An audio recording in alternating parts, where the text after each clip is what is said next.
ইউষা চেষ্টা করলো অয়নের দিকে না তাকাতে। অগোছালো ভঙ্গিতে বলল, তোমার গিটারটা এখন লাগবে অয়ন ভাই। আমি একটু নিতাম। গিটার? এই এত রাতে গিটার কি করবি? ইউষা মাথা নুইয়ে বিড়বিড় করলো। বাজাবো। তুই তো বাজাতে পারিস না। ও ঠোঁট টিপে চুপ করে রইল। এখন বুকের এত হাহাকার ছাপিয়ে কি বলবে ও? অয়ন প্রশ্রয় সুরে বলল। বাজাতে ইচ্ছে করছে? ঘাড় নাড়ল মেয়েটা। অয়ন দেওয়ালের বুক হতে ঝুলতে থাকা গিটারটা নামিয়ে আনে। এটা স্বার্থর ছিল ওদের সেই ভার্সিটির দিনে। পরে ও আর ব্যবহার না করায় নিজের কাছে এনে রেখেছিল অয়ন। গিটার নিয়ে এগিয়ে আসতেই নিতে হাত বাড়ালো ইউষা। অয়ন বলল, আমি শিখিয়ে দিই, আয়। আমি পারবো। আয় তো। মেয়েটাকে টেনে এনে কাউচে বসলো অয়ন। গিটারটা কোলের উপর দিয়ে বলল, এই তারে আঙ্গুল থাকবে, আর এই দুটোতে আঙ্গুল প্রেস হবে। সাথে পাশে বসলো সে। কিন্তু ইউষা শুনল না। উত্তাল ঢেউয়ের মতো বুক কাঁপছে ওর। অয়নের পারফিউমের গন্ধ, শরীরে উত্তাপ, সব অনুভূতিদের আবার ছিঁড়ে খুঁড়ে বের করছে যেন। ভীষণ নার্ভাস হয়ে পড়ল ও। চেয়ে রইল অশান্ত চোখে। অয়ন ভ্রু নাচিয়ে বলল। কি বাজা? ইউষা কিছুই তো শোনেনি। ভুল আঙ্গুল ভুল তারে রাখলো। ও বলল, হয়নি ইউষা, এইভাবে, এই যে দেখ আমি যেভাবে দেখাচ্ছি। দুই পাশ থেকে মেয়েটার দুই হাত তুলে গিটারে রাখলো অয়ন। ইউষার ক্ষুদ্র শরীরটা মুহূর্তেই বন্দী হলো ওর বাহুর মাঝে। পিঠের সাথে মিশলো তার বুক। ঘাড়ে এসে লুটিয়ে পড়লো ওর শ্বাস।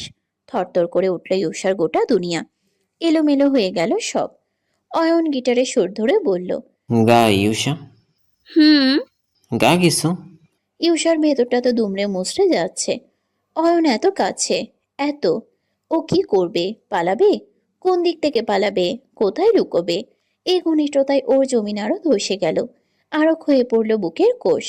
যে মানুষ ওর না, সে মানুষের ধারে কাছে থাকা ধারালো অস্ত্রের ঘা পড়ার মতো, বা তার চেয়েও নিদারুণ কিছু হবে।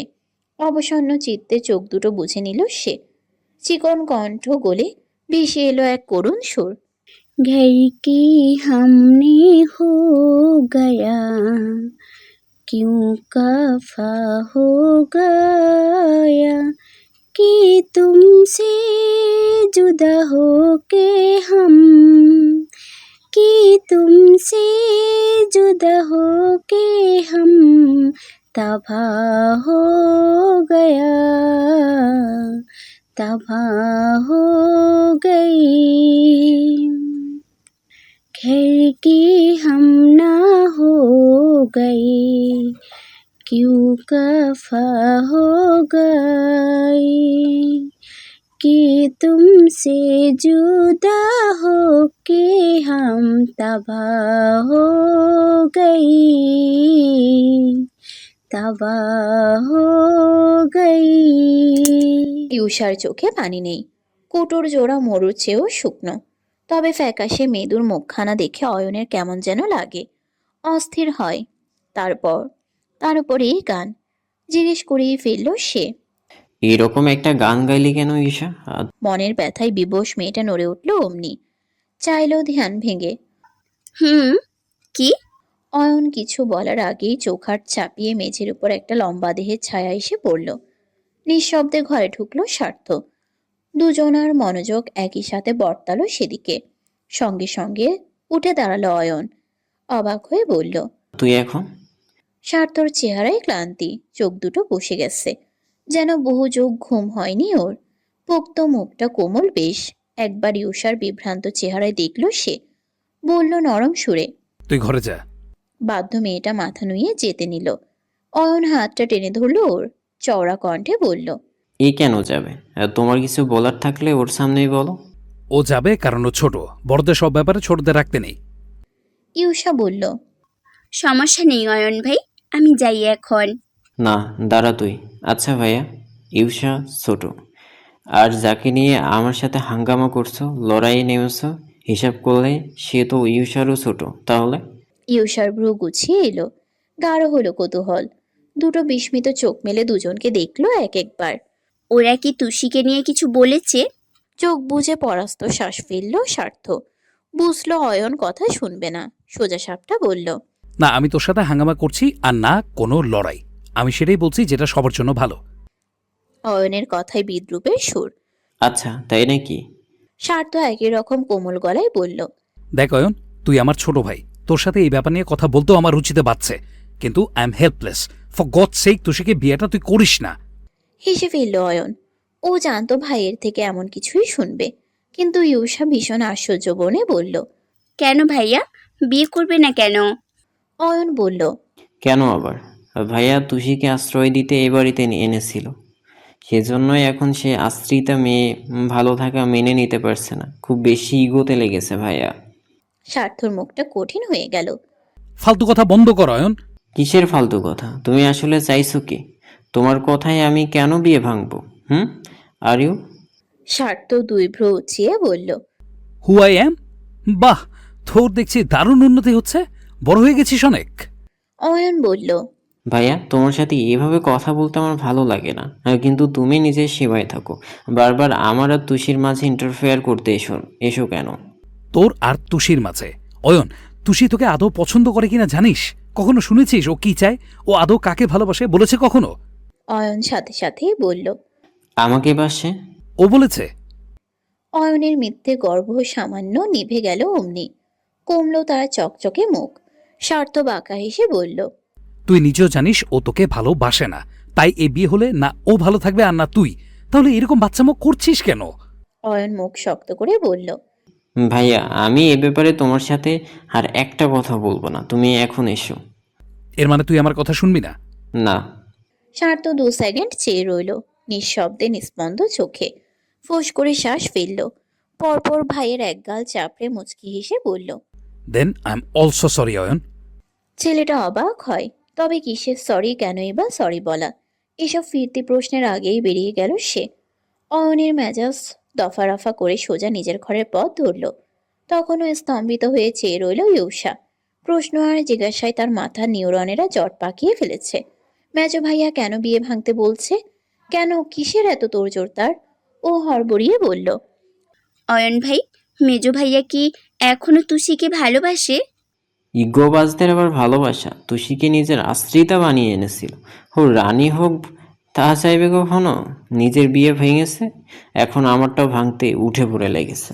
ইউষার মনে খটকা লাগলো তাও। না, কোথাও ওর স্বার্থকে ঠিক লাগেনি আজ। তখন বসার ঘরেও এক অন্যরকম ভাইয়াকে দেখেছে সে। আবার দেখলো এক্ষুনি। ভাইয়ার মতো পাথুরে মানুষ, কখনো কাউকে গুনতেও দেখেনি যাকে, সে আজ নিজের ছোট ভাইয়ের কাছে অনুনয় করলো বিয়ে না করতে। আবার তুষি কাকে ভালোবাসে সে নিয়ে এত জোর ভাইয়া কোথায় পেল? ইউষার মাথা খারাপ হয়ে গেল চিন্তার তোড়ে। হায় হায়, একটা বিয়ের জন্যে তুষিকে জোর করেও আবার 3টে জীবন নষ্ট করে দিচ্ছে না তো? অয়ন ভাই, আমি কখনো চাইনি আপনার আর আমার মাঝে এরকম দিন কখনো আসুক। ভাবিও নি কোনোদিন, অথচ এসেছে। হয়তো সৃষ্টিকর্তা চাইছিলেন তাই। কিন্তু সত্যি বলতে আমার আমার কিছু করার ছিল না। করতে হলো শুধু এবং শুধুমাত্র ইউসার ভালোর জন্যে, ওর জন্যে। শুরুতেই ক্ষমা চাইবো আপনার থেকে এতদিন সব লুকানোর কারণে। সব জেনে বুঝেও সত্যিটা চেপে রাখতে আমি নিরুপায় ছিলাম। আমি জানি আপনি এখনো জানেন না আমি কি চাই, কিংবা আপনার ধারণাও নেই তুষি অন্য কাউকে ভালোবাসতে পারে। অয়ন ভাই, আমার জীবনের একটা অমোঘ সত্য, একটা প্রিয় সত্য হলো আমি আপনার ভাইকে ভীষণ ভালোবাসি। আমার এই ছোট্ট হৃদয়ের পুরোটা জুড়ে উনিই একমাত্র পুরুষ যাকে ভালোবাসতে বাসতে আমি আমার অনুভূতিদের পুড়িয়ে দিচ্ছি, পুড়ছি নিজেও। নতুন করে সেই পোড়া অনুভূতি আপনার কাছে নিয়ে যাওয়ার সাধ্য আমার নেই। আমি আপনাকে ভালোবাসা তো দূর, আমার জীবনে আর কাউকেই কোনোদিনও জড়াতে পারবো না। না পারবো আপনাকে ওই চোখে দেখতে। এর একটা কারণ যেমন আমি নিজেই, দ্বিতীয় কারণ হচ্ছে ইউসা, আমার বোন। আপনি জানেন ওই মেয়েটা আপনাকে ঠিক কতটা ভালোবাসে? একদিন নয়, 2 দিন নয়, সেই ভালোবাসার সময়সীমা বহু বছরের অয়ন ভাই। অথচ ও যখনই জেনেছে আপনি আমায় পছন্দ করেন, বিনা দ্বিধায় আপনার পাশ থেকে সরে দাঁড়ালো সে। আমাকে রাজি করালো এই বিয়েতে, যাতে আপনি সুখী হন আর আপনাকে পেয়ে আমি। কিন্তু টুসি স্বার্থপর নয়, সে কারো সুখ কেড়ে নিতে শেখেনি। আমি সেদিন নামে মাত্র রাজি হয়েছিলাম যাতে ইউসার জীবনে আপনাকে পৌঁছে দিতে পারি। ইউসার নিষেধ ছিল আপনাকে কিছু জানানো।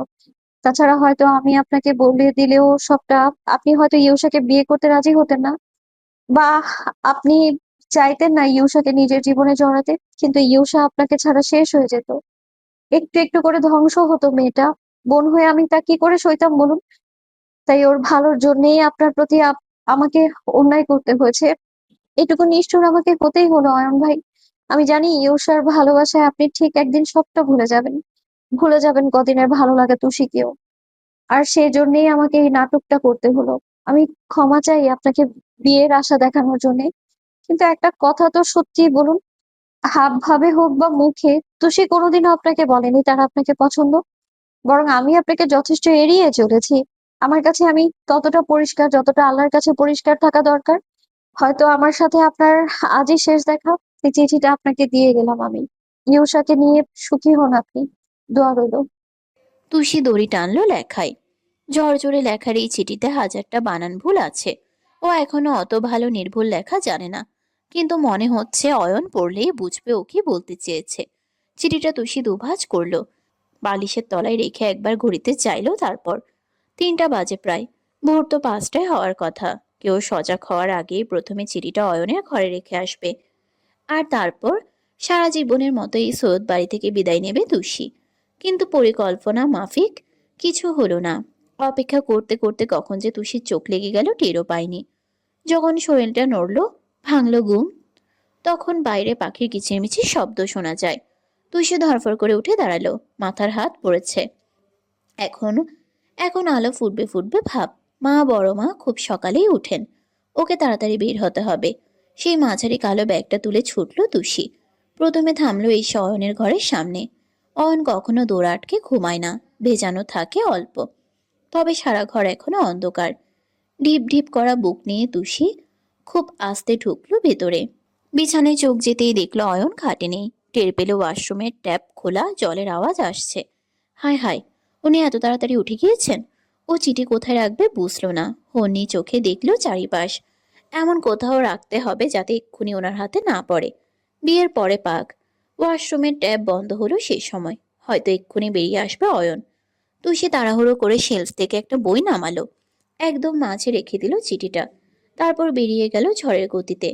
অয়ন বাইরে এসে দেখলো চাপানো দরজাটা নড়ছে, নড়ছে পর্দাও। ব্রু কুচকে ফেললো সে। কেউ কি এসেছিল নাকি? তুষি চপল পায়ে সিঁড়ি দিয়ে নামতে গিয়েও থামে। মনের রাশ ছাপিয়ে আর কদম চালাতে পারে না। বুকের কোথাও টলমল করে খুব। প্রেমের তরিতে টান পড়তে ঘাড় ফিরিয়ে চাইল সে। তাকালো সোজা স্বার্থর ঘরের দরজার দিকে। তারপর একটা বড় শ্বাস নিল তুষি। আবার হাঁটতে নেয়, থামে আবার। যেতে পারে না তুষি, পারে না এগোতে। যাওয়ার আগে একটা বারও কি মানুষটাকে দেখবে না? তুষি নির্লজ্জের মতো শরীর ঘুরিয়ে ওই ঘরের দিকে এগোলো। ভেবেছিল দরজা বন্ধ থাকবে। অয়ন যেমন খোলা রাখে স্বার্থ তার উল্টো। সবেতে তার প্রাইভেসি চাই, কিন্তু তাও তুষি এসেছিল যদি খোলা থাকে। কোনোভাবে যদি হলো তাই। পর্দা সরাতেই দেখলো গোটা দরজায় হা করে খোলা। রকিং চেয়ারে বসেছিল স্বার্থ, ঘুমোচ্ছে। মাথাটা একদিকে হেলে আছে কিছুটা। পরনে এখনো কালকের শার্ট। তুষি আশ্চর্য হয়, উনি এভাবে এখানে ঘুমোচ্ছেন কেন? মেয়েটা নিঃশব্দে ভেতরে এলো, যাতে মেঝেটাও শব্দ না পায়। স্বার্থর বুঝে থাকা চোখের উপর হাতটা নাড়লো একবার। পরখ করলো সজাগ কিনা। কিন্তু না, নড়ল না স্বার্থ। যেমন ছিল ঘুমোচ্ছে অমন। তুষি আস্তে করে 2 হাঁটু মোড়ে স্বার্থর পায়ের কাছে রুদরত্ব রেখে বসলো। কিছুক্ষণ চুপ করে চেয়ে রইল মানুষটার মুখের দিকে। চোখ জোড়া ভীষণ যাতনায় টলটল করে উঠল সহসা। বুকের কোণ ভরে গেল ব্যথায়। কি হতো জন্ম থেকে তুষি এই বাড়িতে থাকলে? যখনও পড়াশোনা জানতো, সমাজে চলতে পারতো তাল মিলিয়ে, তখন নিশ্চয়ই উনি অযোগ্য চোর বলে ওকে দূরে সরিয়ে দিত না। কিংবা কি হতো যদি ওর স্বার্থর সাথে কোনোদিন দেখাই না হতো? ভালো থাকতো তুষি, খুব ভালো থাকতো। মেয়েটা বিচ্ছেদের এই বিরহ আর চাইল না বাড়াতে। চোখ মুছে বেরিয়ে গেল শব্দহীন। অমনি তড়াক করে চোখ মেলল স্বার্থ। দুর্বোধ্য নজর মেরে চেয়ে রইল চোরের মতো পালিয়ে যাওয়া মেয়েটার দিকে। দাদি, ও দাদি, ওঠো দাদি। ফিস ফিস শব্দে আতকে তাকালেন হাসনা। ঘুম চুবানো চোখ জোড়া চমকালো তার। ভীত সন্তুষ্ট গলায় বললেন, ক্যাডা ক্যাডা? আস্তে আস্তে। সামনে তুষিকে দেখে চোখ দুটো বড় বড় করে ফেললেন তিনি। অবাক হয়ে বললেন, বু, তুই এনে কি করস? ও আল্লাহ, তুই ব্যাগ লইয়া কই যাস? তুষি কণ্ঠ চেপে বলল, দাদি আমি পালিয়ে যাচ্ছি। হাসনার মাথায় বোম পড়ল। আত্মনাদ করে বললেন। কি? তুষি ধরফর করে দাদির মুখ চেপে ধরল। আল্লাহ, সবাই শুনে ফেলবে, তো আস্তে কথা বলো না। হাসনা ওর হাতটা সরিয়ে দিয়ে বললেন। বু, তুই কি পাগল হইছস? আইস তোর বিয়া। সেই জন্যই তো পালাচ্ছি দাদি। বু, বিয়া না করলে সবাই রে কইয়া দে কেন পালান লাগবো। বলা যাবে না দাদি, তাহলে যা চাই তা হবে না, আমায় যেতেই হবে। হাসনা হাত দুটো ধরলেন ওর, ভেজা গলায় বললেন। যাইস না বু, তোরে সারা আমি কেমনে থাকমু? তুষি দরজার বাইরে আরেকবার দেখল, ফিস ফিস করে বলল। দাদি, আমি যা বলছি আগে ভালো করে শোনো। তুমি ভান করবে আমার কথা কিচ্ছু জানো না। বাড়ির সবাই যখন আমাকে খুঁজবে আর মেহমানরাও চলে আসবে, ঠিক সেই সময় তুমি ইনিয়ে বিনিয়ে দিদুনকে বলবে যে বাড়ির মান সম্মান নষ্ট হচ্ছে। সম্মান বাঁচাতে ওরা যেন ইউসাকে আয়ন ভাইয়ের সাথে বিয়ে দিয়ে দেয়। হাসনা হতবাক হয়ে বললেন। কি কস? ইউসা কেন? দাদি, এত কথা বলার সময় নেই এখন, আমি যা বলছি তাই করবে। দিদুনকে যত ভাবে পারো, যেভাবেই পারো তোমায় বোঝাতেই হবে, জোর দিতে হবে ওদের বিয়ে নিয়ে। না বু, এইটা হয় না। কেন হয় না দাদি? তোমার মনে নেই আমাদের বস্তিতে বিয়ের দিন মুন্নি পালিয়ে গেল, আর ওর বদলে তিন্নির বিয়ে দিল সবাই? আর আমার বেলাতেও তো এমন হলো দাদি। এক তুষি পালিয়ে যাওয়াতেই তো আরেক তুষি বউ হয়েছিল। হাসনা বললেন। তোর কথা আলেদা। তুই টাকার লোভে পইরা নিজে বিয়াত বইছিলি, কিন্তু তিন্নিরা তো গরিব রে বু। ওরা যা করে বড় লোকেরা তা করে না। করে দাদি, বড়লোকদের সম্মানের ভয় আরো বেশি থাকে। যাকে ওসব ছাড়ো, আমি যা বললাম তাই করো দাদি। আমি তোমার পায়ে পড়ি, যেভাবেই হোক ইউসার সাথে আয়ন ভাইয়ের বিয়েটা দিয়ে দিও। দেয়া চাই আমি। আর আমি, আমার কি হইব? তুই ছাড়া আমি কই যামু? তুষি হাসল, দাদির গাল ছুঁয়ে বলল। আমি তো তোমাকে নিয়েই যাব দাদি। এ দুনিয়ায় তুমিই তো আমার সবচেয়ে আপন। তোমার মতো আমায় কেউ বোঝে না দাদি। শোনো না, আমি এখান থেকে সোজা রেল স্টেশন যাব।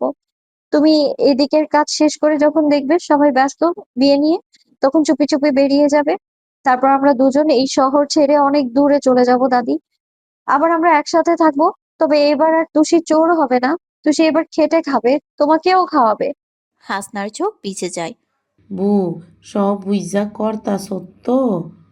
তুষি মাথা নাড়ল, ব্যস্তভাবে বলল। আমি যাই দাদি, আমার দেরি হয়ে যাচ্ছে। মেয়েটার প্রস্থান দেখে দেখে হাসনার চোখের জল নামলো কপলে। তার আদরের নাতনিটার জীবনে দুর্ভোগের শেষ কেন হচ্ছে না? সুখ কি ওর ভাগে লেখা নেই? ভোরের আলো স্পষ্ট এখন, সূর্য উঠেছে কিছুক্ষণ হবে। তুষি একটা সিএনজিতে উঠেছে, কালো ব্যাগটা বুকের মধ্যে চেপে রাখা। এটাতে কিছু টাকা আর স্বার্থ দেয়া সেই সাদা গাউনটা এনেছেও। এটাতে যে ওনার স্পর্শ আছে, আছে তার প্রথম ভালোবাসার ছোঁয়া। এটাকে তো ও কাছছাড়া করতে পারে না। এছাড়া বাড়ির বাকিদের দেয়া সব জিনিস রুমেই রেখে এসেছে তুষি। ভোর ভোর হওয়ায় রাস্তায় জ্যামজট নেই। হাতে গোনা দু একটা যানবাহন পাশ কাটিয়ে যাচ্ছে। সিএনজির ছোট ছোট ফাঁকা দিয়ে তুষি রাস্তায় চেয়ে রইল। বুকের চারিধার কেবল মুচড়ে মুচড়ে উঠছে। আজ যদি অয়ন ইউষার বিয়ে হয় ও খুব খুশি হবে। কিন্তু স্বার্থ? তুষি শুনেছে ফুপি রাগ করে বিয়ে ভেঙে দিয়েছেন। ও জানে রাগ পড়ে গেলে ও জানে রাগ পড়ে গেলে ওই সম্পর্ক আবার জোড়া লাগবে। আইরিন তো স্বার্থ বলতে পাগল। স্বার্থ নিশ্চয়ই একটা সময় ভুলে যাবে ওকে। চোখের আড়াল হতে হতে মনের আড়াল হয়ে যাবে ও। একটা বস্তির চোরকে কেই বা মনে রাখে? তো সেই চোখ জ্বলল ভীষণ কান্নায়। ভেঙে এলো রাঙা ঠোঁট, কয়েক ফোঁটা গড়িয়ে পড়লো ও গালে। কেন যে ভালোবাসতে গেল? আগে স্বার্থর জন্যে ওর কিচ্ছু যায় আসতো না, আর এখন এই যে একটু দূরে যাচ্ছে এতেই যেন ভেতরটা জ্বলে পড়ে খাক হয়ে যাচ্ছে। সিএনজি চালক খুব জোরে ব্রেক কষলেন তক্ষুনি। বেখেয়ালি মেয়েটা হকচকিয়ে ঝুঁকে গেল। ভোরকে বলল। কি হলো মামা? ভদ্রলোক সামলে চেয়ে চেঁচালেন। ওই বেটা, ওই অন্ধ নাকি? এমনে সামনে এসে দাঁড়াইছিস, হালার পুত, চোখে দেখিস না? সঙ্গে সঙ্গে গাড়ির দরজা খুলে গেল। পুলিশের ইউনিফর্ম পরা বলিষ্ঠ দেহের মানুষটাকে দেখে মিয়ে গেলেন ভদ্রলোক। কিন্তু তুষির বুকটা ছ্যাদ করে লাফিয়ে উঠল অমনি। সবেগে চোখ দুটো কাঁপল। স্বার্থ এসে সিএনজির পাশে দাঁড়ালো। মাথা ঝুঁকিয়ে এক পল দেখল তুষির ফ্যাকাশে মুখটার দিকে। চালককে ইশারায় বোঝালো ছিটকিনি টানতে। সঙ্গে সঙ্গে ভদ্রলোক দরজা খুলে দিলেন। তুরন্ত নিস্তব্ধ মেয়েটার হাতটা খপ করে চেপে ধরল স্বার্থ। এক টান মেরে নামিয়ে আনলো বাইরে। চালক অবাক হয়ে বললেন। কিছু হয়েছে স্যার? এই মাইয়া কি সন্ত্রাসী জঙ্গি? স্বার্থ বলল। না, চোর। লোকটা চোখ বড় বড় করে লুঙ্গির গিটে হাত দিলেন, দেখলেন টাকা পয়সা ঠিক আছে নাকি। রাগের বশে তুষির বিস্ময় উবে গেল সহসা। ফুঁসে বলল। এই আমি চোর? আমি চোর নই। স্বার্থ চালককে ইশারা করলো চলে যেতে। অমনি ইঞ্জিনে এক টান মেরে বিদায় নিলেন তিনি। তুষি হাত ধরে মোচড়ালো, ছুঁড়ে ছুঁড়ে বলল। এসবের মানে কি? কেন এসেছেন এখানে? চাইছেনটা কি আপনি? স্বভাব কখনো যায় না। চোর চোরের মতোই পালাচ্ছিলে। আবার চোর বলছেন? আর আপনি আপনি কি করে জানলেন আমি পালাচ্ছি? স্বার্থ সামনে পা বাড়ায়, হাত ধরে টানতেইও বলল। কোথায়? কোথায় নিয়ে যাবেন? স্বার্থ পুরুষরে বলল। চুপ। তুষি রেগে মেগে বলল। কিসের চুপ? কথা বলবো আমি 100 বার বলবো। হাত ছাড়ুন, ছাড়ুন হাত। যদি না ছাড়ি? তুষি চারপাশে চেয়ে চিৎকার করে উঠল। বাঁচাও, বাঁচাও, কে আছো, বাঁচাও। স্বার্থ নির্বোধ বনে গেল, নাক ফুলিয়ে হুঙ্কার ছুড়ল। এই চোর, বেশি হচ্ছে কিন্তু। তুষি কানে নিল না, চারদিকে চেয়ে চেঁচালো। কে আছো, বাঁচাও, এই পুলিশ আমায় মেরে ফেললো। স্বার্থ চোখ বুঝে শ্বাস টানে, হাতটা ছেড়ে দেয় অমনি। তুষি মুক্ত হয়ে ভাবলো এক্ষুনি ছুটবে, অথচ দম নেওয়ার আগেই ছট করে ওকে কোলে তুলে ফেললো ছেলেটা। চমকে গেল তুষি, হতভম্বতায় গলার শিরা ভেসে উঠল সব। আর্তনাদ করে বলল। এ কি? কি হচ্ছে এসব? নামান আমায়। আহ! গাড়ির দরজা খোলা ছিল। স্বার্থ ওর শরীরটা ছুঁড়ে মারল সিটে। তুষি ব্যথা পেল, নাক মুখ কুচকে বলল। আল্লাহ, আপনি পুলিশ না গুন্ডা? স্বার্থর উত্তর শান্ত। ইউনিফর্ম দেখছো না? আজ মনে প্রাণে ডিউটি করতে এসেছি, আর পুলিশ হিসেবে একটা পলাতক চোরকে ধরা তো আমার সবচেয়ে বড় দায়িত্ব। আমি আমি আপনাকে তুষির হম্বিতম্বির আগেই স্বার্থ গাড়িতে উঠে বসলো। ইঞ্জিন চালু হতেই ও ছটফটিয়ে বলল। আপনি কোথায় নিয়ে যাচ্ছেন আমায়? আমি আপনার সাথে যাব না। মেরে ফেললেও আমি আপনার সাথে কোথাও যাব না। মেয়েটা চলন্ত গাড়ির দরজা ঠেলতে যায়। স্বার্থ হাত বাড়ায় লকের দিকে, অমনিও গর্জে বলল। পুরুষ হয়ে থাকলে গাড়ি লক করবেন না একদম। স্বার্থ আঙ্গুল ফেরত এলো। তুষি জানালার কাছ ধরে ধাক্কায় খোলার চেষ্টা করে, বিড়বিড়িয়ে বলল। আমি লাফ দেবো, মরবো আমি, তাও আপনার মতো বিটকেলের সাথে যাব না। না, না, যাব না আমি। 2 ফুট সাইজের মেয়ের এত তেজ, এ সহজে কমবে না। স্বার্থ বুক ফুলিয়ে শ্বাস ছাড়ল। ব্রেক কষল হঠাৎ।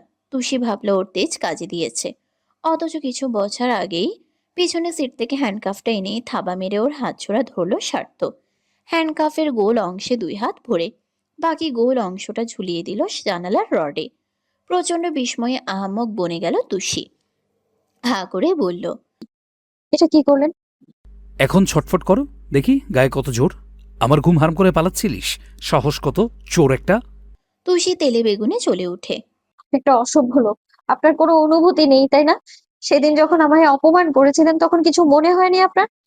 এখন আমাকে এভাবে জোর করে তুলে নিয়ে যাচ্ছেন আপনি। কিডন্যাপ? স্বার্থ শুধরে দেয়। কিডন্যাপ? হ্যাঁ, ওটাই। কোথায় নিচ্ছেন বলুন? জাহান নামে। জানি তো। আপনি তো আরো ভালো জায়গায় নিবেন না? আগেরবার জোর জবরদস্তি করে নিয়ে গিয়ে গুলি খাইয়েছিলেন। এবার কি খাওয়াবেন? বোমা মারবেন মাথায়? স্বার্থর মেজাজ চটে গেল, তাকালো চোখ রাঙিয়ে। ও মাথা ঝাঁকিয়ে ঝাঁকিয়ে বলল। কি কি কি দেখছেন? আমি এখন আপনাকে একটুও ভয় পাই না। স্বার্থ কিছু বলল না। তুষি আরো চেতে বলল। কথা বলছেন না কেন? উত্তর দিন। আপনার লজ্জা করে না একটা মেয়েকে এইভাবে জোর করে তুলে আনলেন? এর শাস্তি হবে আপনার। আমি আপনাকে দেখে নেব। আমার সাথে যা করলেন তার জন্য আপনাকে আমি জীবনেও ক্ষমা করব না। আপনি শুনছেন আমার কথা? এই পুলিশগিরি আমি ছুটিয়ে দেবো একদম। আমি কিন্তু কিছু ভুলিনি। স্বার্থ ভ্রু কুচকে ড্যাশবোর্ডের থেকে একটা স্কচ টেপের রোল বের করলো। তুষির ঠোঁট দুটো যখন অনর্গল চলছে, ফট করে মেয়েটার মুখের উপর ওই ছেঁড়া স্কচ টেপ গলিয়ে দিল ও। রীতিমতো ঠোঁট আর মাথা ঘুরিয়ে ঘুরিয়ে পেঁচিয়ে দিল স্কচ টেপ দিয়ে। চোখ প্রকট করে ফেলল তুষি। হাত মুখ সব বন্দি হওয়ায় মুচড়ে উঠল শরীরটা। অনেক কিছু বলল সে, শাসালো স্বার্থকে, কিন্তু সব শোনালো। হুম, হুম, হুম, হুম। স্বার্থ ক্রূর হাসলো এবার। গালের ভেতর জিভ নাড়ানো সেই দুর্বোধ্য হাসিটা তার সুন্দর চেহারায় মানালো খুব। তুষির ছটফট করার মাঝে ঝুঁকে গিয়েই দুম করে ওর নাকের ডগায় একটা চুমু খেয়ে ফেলল। তুরন্ত বরফের মতো জমে এলো মেয়েটা। থেমে গেল থেমে গেল সেই মুহূর্তে। তারা হতবিহ্বল দৃষ্টিতে স্বার্থ মজা পায়।